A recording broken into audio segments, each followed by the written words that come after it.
unlimited banget nih kalau kita memang di bisnis agen properti. Kita bisa mengatur sendiri waktu kita, income dari hasil kita jualan properti. Dalam agen properti itu juga punya ilmunya ternyata. Nggak cuma sekedar jualan doang, enggak. Bagaimana meyakinkan pembeli itu seperti apa? Meyakinkan bahwa si penjual juga seperti apa? Karena kita harus dua-duanya nih, penjual sama pembelinya seperti apa. Itu ada keilmuannya. Nah, di keilmuan itu harus kita pelajari dan itu praktekkan.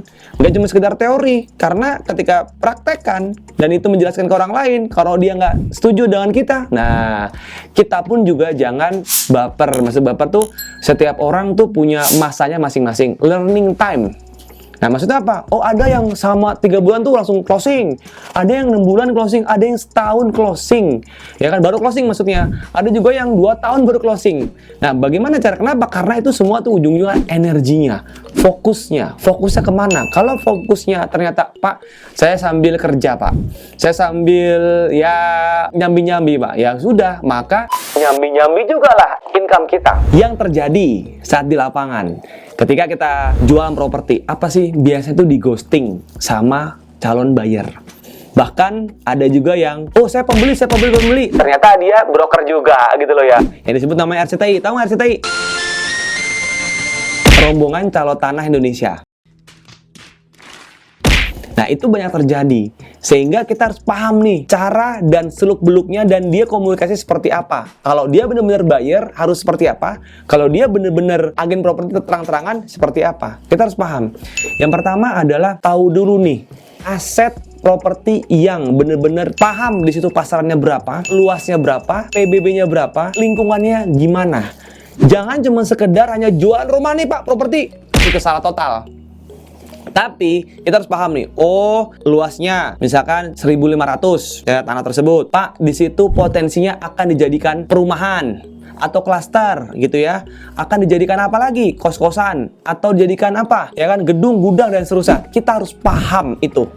Kalau kita nggak paham apa produk yang mau kita jual, ya besar kemungkinan juga orang juga, apa sih kamu kok masih pemula banget, dan orang males. Sehingga teman-teman harus paham bahwa produk yang paling utama yang harus kita pahami, ya bener-bener kita dalemin tuh semuanya sampai airnya air apa? Air ledeng kah? Atau memang harus pakai pump? Atau seperti apa? Itu harus benar-benar detail banget. Teman-teman ketika ditanya sama si calon bayarnya, sudah nangkep, oh caranya begini jawabnya. Ya, oh antisipasi seperti ini gitu ya. Nah, kita juga paham ketika kita tahu nih orang ini akan mau potong kompas kepada kita. Nah, kita harus hati-hati. Bagaimana caranya?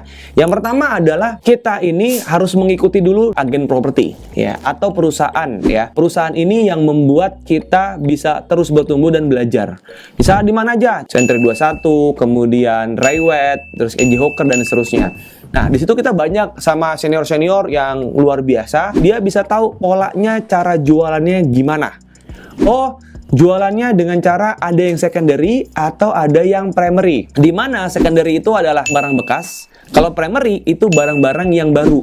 Maksudnya baru gimana? Dari developer dari tanah, kemudian rumahnya rumah baru. Itu namanya primary ya. Kalau secondary udah dipakai sama orang atau mungkin rumahnya baru juga, serah terima orang kedua. Itu namanya tetap secondary, bukan rumah baru.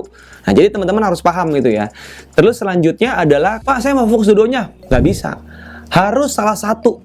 Karena dalam agen properti itu harus pilih salah satu, mau fokusnya ke secondary atau mau fokusnya ke primary ya. Anggaplah, Pak, saya fokusnya ke secondary, ya sudah. Plus minus nih, plus minusnya gimana? Kalau secondary itu ya, komisinya cepat langsung cair.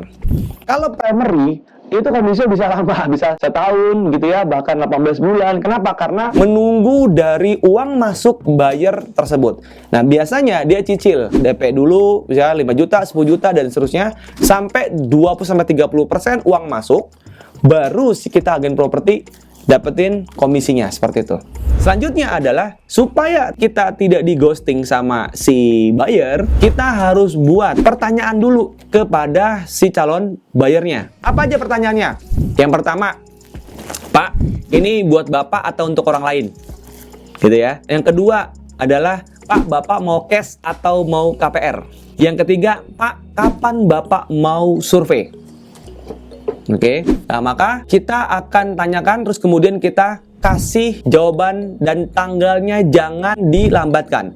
Atau kita yang nge-leads, kita sebagai agen properti, Pak, hari Sabtu tanggal sekian Bapak bisa nggak? Atau hari Sabtu, hari Minggu, saya nggak bisa, oke Pak, hari Minggu. Langsung jangan nunggu dari dia. Nah, kita yang butuh nge-leads. Kenapa? Karena udah namanya agen properti harus nge-leads juga. Singkat cerita bahwa oke Pak, hari Sabtu ya. Oke, hari Sabtu kita kasih tahu Sherlocknya. Seperti itu. Nah, sama Pak, izin Pak, kita izin foto bareng. Jepret, foto bareng. Supaya apa? Ketika ada keluarga dia, rekannya dia gitu ya, untuk mau jual properti atau dia yang beli gitu ya, atau orang lain ternyata yang beli, ternyata dia keluarga dia, untuk apa? Memotong kompas kita ada bukti tertulisnya. Ini juga penting banget nih teman-teman, kalau tidak dipotong kompas, komisi nggak keluar, kita ada namanya sertifikasi. Nah, sertifikasinya apa? Sertifikasi BNSP. Nah, di Komisi Nasional Properti hanya satu-satunya bergelar sertifikasi properti apa BNSP atau CRA, Certified Real Estate Agent. Nah, singkat cerita, kita follow up lagi. Follow up lagi, Pak, gimana Pak kemarin hasilnya? Oke Pak, nanti saya kabarin lagi ya. Nanti saya berunding sama suami atau istri itu ya. Sebisa mungkin Bapak Ibu, Pak, kalau bisa Pak, suami dan istri ya Pak berangkat. Kenapa? Karena buat memutuskan langsung. Ya.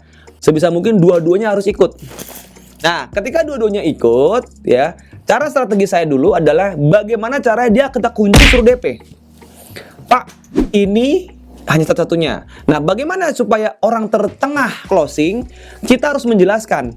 Pak, di sini tuh ada rumah sakit, di sini tuh ada hotel, Pak, di sini ada pasar. Ya, sehingga teman-teman harus belajar bagaimana caranya supaya closing itu dan dia mau take action dan mau DP.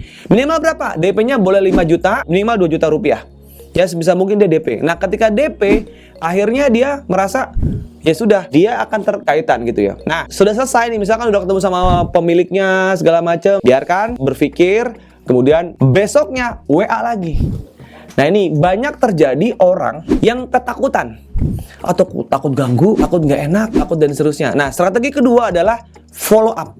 Itu sangat-sangat mbahnya penting. Follow up itu sangat penting, bahwa berarti kita benar-benar proven dengan properti ini. Nah, kita bilangnya gimana? Pak, ini properti murah Pak. Ya, karena harga pasarannya, contoh, misalkan 1 miliar. Harga pasaran sini 1,5 miliar Pak. Hanya satu-satunya saya tersebut gitu ya, hanya cuma 1 miliar doang. Dan ini saya udah murah. Tadinya Pak, itu harga 1,5 Pak. Saya kasih nego nih Pak, akhirnya jadi 1 miliar Pak. Ini udah murah. Kalaupun saya punya uang Pak, saya akan beli aset ini. Nah, jadi kita juga sama. Kita kan posisinya kita kepada si buyernya. Ini saya pasti beli Pak, karena sangat-sangat murah banget. Ketika sudah follow up, baru kasih namanya terbatas. Mohon maaf Pak, ini kemarin calon buyer juga Pak yang mau beli Pak. Bapak mohon kalau memang misalnya berminat, silakan Bapak ajukan aja penawarannya berapa. Nanti saya akan ngomong kepada si pemiliknya, gitu ya. Nah, singkat cerita, ketemu lagi. Pak, boleh Pak saya mampir ketemu. Nah, biasanya dulu saya gimana? Suka kasih hadiah. Hadiah Pak, misalkan roti. Pak, boleh saya mampir ke rumah Bapak? Singkat cerita, teman-teman, kira-kira ada nggak pertanyaan? Silakan komen aja di kolom komentar. Nanti akan saya bahas apa aja sih pertanyaan-pertanyaan dari teman-teman terkait tentang agen properti. Mungkin di sini agen properti silakan keluh kesahnya apa saja. Nanti akan saya bedah karena saya juga ada pengalaman di bidang ini. Dan teman-teman jangan lupa, yuk bantu subscribe. Karena ini gratis, karena ini properti yang sangat penting. Ada agen properti, developer, kemudian CESI, lelang, AIDA. Pertanahan boleh nggak? Silahkan komen. Supaya apa? Supaya teman-teman juga banyak belajar aja dan ada informasi update terkini yang harus kita bahas. Untuk itu, saya Dimas Ananto dari Tanah Properti mengucapkan salam mantap.